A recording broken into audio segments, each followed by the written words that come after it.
증시 주변 자금이 급증하고 있습니다. 증시 주변 자금이라면 대체적으로 고객예탁금, 주식 및 채권형 펀드인데요. 작년 말에 544조 원이었습니다.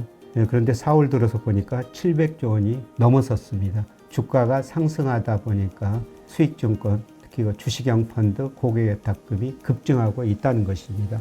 선행지수 순환변동치가 오를 때는 무조건 주식 투자 비중을 많이 늘려야 된다는 거죠. 특히 반도체 투자를 많이 늘려야 된다는 겁니다.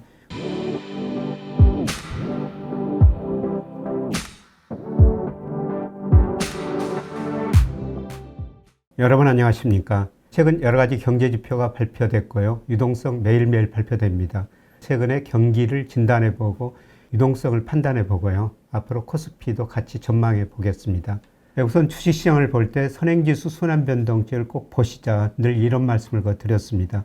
사실 저는 선행지수 순환변동치가 오르면 코스피에 적극적으로 투자하셔야 된다. 코스피 200을 사시든지 특히 반도체 ETF를 사시자 이런 말씀을 계속 드렸습니다. 그런데 선행지수 순환변동치가 2023년 4월에 저점이었었어요. 그리고 지금까지 상승 추세를 유지하고 있죠. 물론 2024년 7월에서 2025년 1월까지는 올라가다 조정을 보였습니다. 이때 코스피도 조정을 보였었죠. 물론 선행지수에 코스피가 들어갑니다. 그러나 선행지수가 예측하기 쉽기 때문에 제가 선행지수를 말씀을 드리는 겁니다. 문제는 이 선행지수 순환변동치가 언제까지 올라갈 것인가 여기에 달려있는 것 같습니다. 그런데 선행지수 순환변동치에 좀 앞서가는 지표가 경제심리지수하고 장단기 금리차예요. 이 두 가지가 선행지수에 포함됩니다. 그런데 이것 두 가지는 4월까지 발표됐습니다. 경제심리지수라는 것은 한군에서 작성해서 발표하는데요. 소비심리하고 BSI 결합해서 만든 지표입니다. 그런데 4월 들어가지고 소비심리 중심으로 경제심리지수가 급락했습니다. 그런데 과거 통계를 분석해 보면요. 2003년 이후부터 경제심리지수를 한군에서 발표하고 있습니다. 그 이후로 상관계수를 구해보면 0.67입니다. 거의 동행했다는 겁니다. 그런데 이게 3월에 정점을 치고 물론 5월, 6월 데이터 봐야 되겠습니다만 4월에는 일단 떨어졌습니다. 이걸 보면은 선행지수 순환변동치도 하락할 수 있다 이렇게 전망할 수가 있는 것 같고요.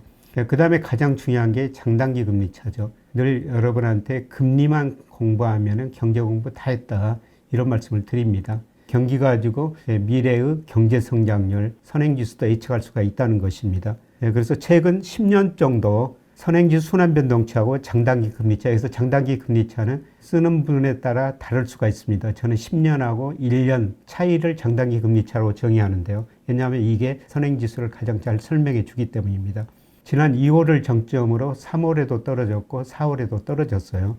과거에 보면은 거의 동행하거나 장단기 금리차가 선행지수 순환변동치 1개월 정도 선행했습니다.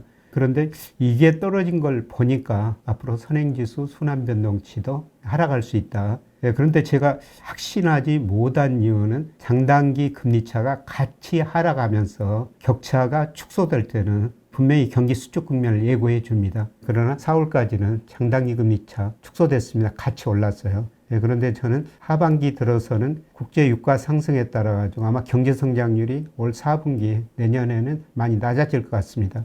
그렇게 되면 둘 다 떨어지면서 장단기 금리차 축소 현상이 계속 나타날 것 같습니다.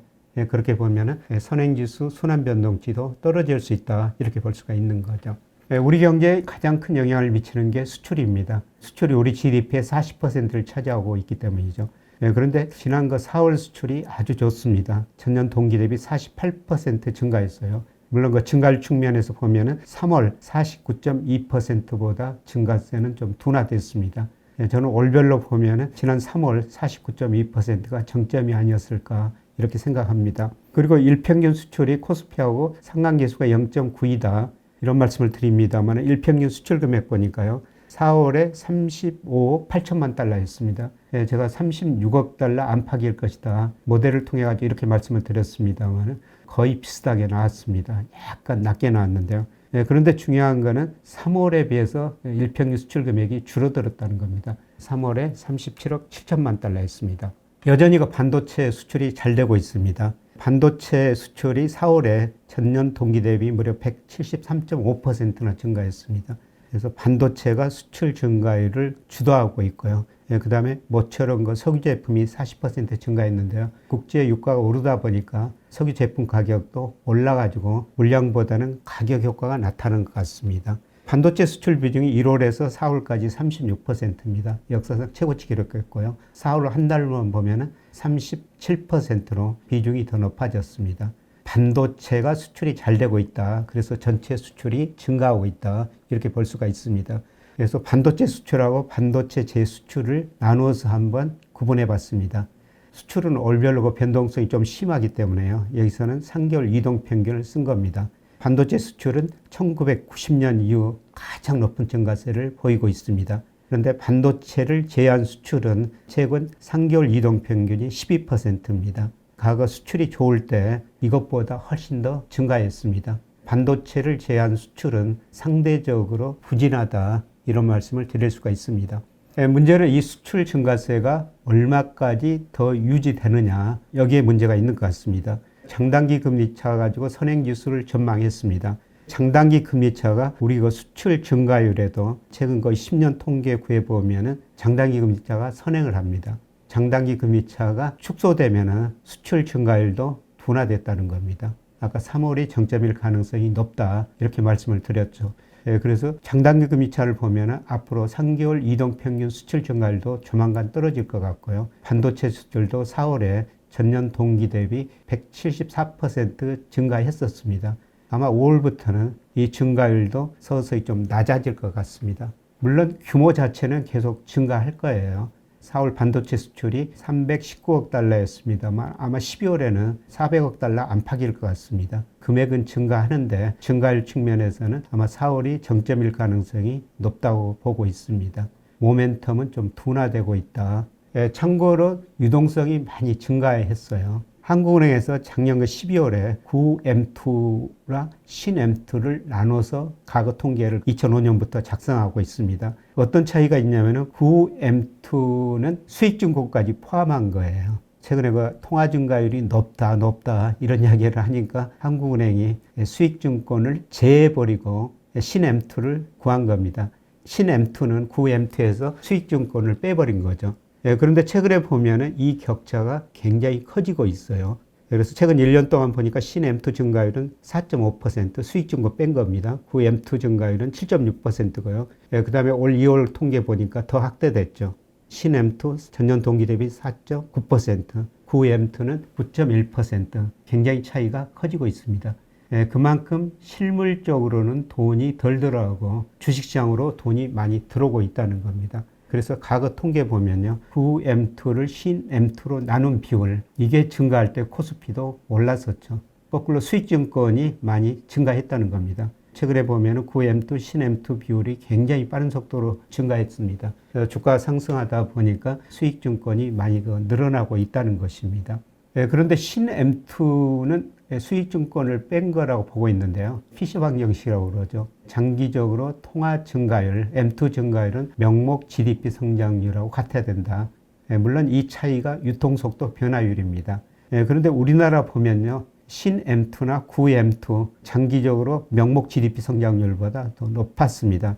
예를 들어서 2005년에서 2025년까지 보니까요, 우리 명목 GDP가 연평균 5.7% 상승했죠. 구M2 7.6%, 신M2 7.5%, 장기적으로 보면은 거의 비슷하게 증가했습니다. 명목 GDP보다 통화량이 더 많이 증가했다, 이렇게 볼 수가 있습니다. 그러다 보니까 소위 마샬 K, M2를 명목 GDP로 나눈 거 장기적으로 증가하고 있죠. 그런데 최근 2년 동안 보니까요, 신M2 증가율이 명목 GDP 성장률보다 2.3%포인트나 낮습니다. 이거는 적정 통화에 비해서 신M2를 고려하면 통화 증가율이 낮다는 겁니다. 그래서 돈이 금융시장, 특히 주식시장만 들어오고 실물시장에서는 통화량이 부족하다, 이런 의미로도 해석해 볼 수가 있습니다. 그런데 어떻든 증시 주변 자금이 급증하고 있습니다. 증시 주변 자금이라면 대체적으로 고객예탁금, 주식 및 채권형 펀드인데요. 작년 말에 544조 원이었습니다. 그런데 4월 들어서 보니까 700조 원이 넘어섰습니다. 주가가 상승하다 보니까 수익증권, 특히 주식형 펀드, 고객예탁금이 급증하고 있다는 것입니다. 절대적으로 급증한 건 맞아요. 근데 우리가 늘 그 상대적으로도 좀 평가를 해야 되는데요. 코스피가 굉장히 많이 올랐죠. 예, 그래서 고객의 탁금과 주식형 펀드 금액을 코스피 시가총액으로 나눈 비율은요, 과거 평균 수준에 그치고 있습니다. 예를 들어서 2013년에서 2025년까지 평균 7.7%였어요. 근데 4월 보니까 8.2%로 다소 높습니다. 근데 제가 2013년 이후로 평균을 말씀드리는 거는요, 2006년, 2007년에 이 비율이 급증해 버렸었죠. 고객의 탁금보다는 주식형 펀드가 급증했었는데요. 이 시기에 무슨 일이 있었냐면은 우리나라 은행들이 금리가 떨어지기 시작하니까 수익은 다변화시켜야 된다. 모든 은행이 주식형 펀드 캠페인을 한 겁니다. 여기서 수수료를 벌어야 된다. 예, 그러면서 급증해 버렸었죠. 이때 그 주가가 급등하고 결국 2007년 말 떨어지기 시작하고 2008년에 미국에서 금융위기가 오면서 급락해 버렸습니다. 이때 그 고객의 탁금 주식형 펀드 비중이 급등했다 또 급락했거든요. 예, 그래서 이 시기는 비정상적인 시기니까 제가 2013년 이후 평균을 말씀드린 겁니다. 현재 과거 평균보다 약간 높기는 높은데요. 이런 코스피 시가총액에 비하면 돈이 많이 들어온 건 아니다. 여기서 코스피가 올라가려면 더 많은 돈이 들어와야 된다. 그런 의미가 되겠습니다. 그 다음에 통화량이 앞서 늘었다. 특히 QM2가 많이 늘었다. 이런 말씀을 드렸었습니다. 통화량이 증가해가지고 코스피가 오른 건 사실입니다. 그러나 코스피 시가총액을 QM2 수익증권 포함한 거 보면요. 2005년 이후 장기 평균이 58% 정도 됩니다. 예, 그런데 지난 4월 말 115%로 추정이 됩니다. 통화량이 늘었지만은 코스피가 더 많이 올랐다. 이런 의미가 되겠습니다.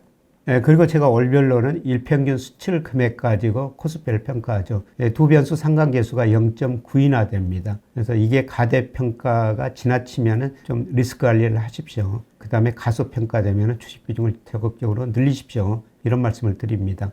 IT혁명 때 가대평가됐고요. 그 사이에 그 주식형 펀드 캠페인이 있었고 통화개미운동이 있었죠. 이런 때 가대평가에 됐었습니다. 물론 제가 앞서갔습니다만 늘 이런 시기에 주식 비중 좀 줄이십시오. 리스크 관리를 하십시오. 이런 말씀을 드렸습니다. 늘 제가 여러분한테 말씀드린 거는 돈을 일을 시켜야 된다는 거죠. 현역에 있을 때나 특히 은퇴 후에 돈 일을 잘 시키는 게 중요합니다.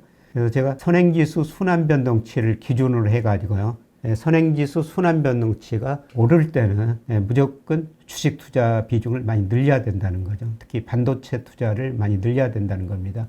우리 경기 사이클 보면은 대체로 그 선행지수 순환변동치가 올라갈 때 반도체 수출이 증가하면서 반도체가 경기 회복을 주도했습니다. 작년하고 올 5월까지는 아마 이런 국면인 것 같습니다. 코스피에 적극적으로 일을 시키는 게 바람직했었고요.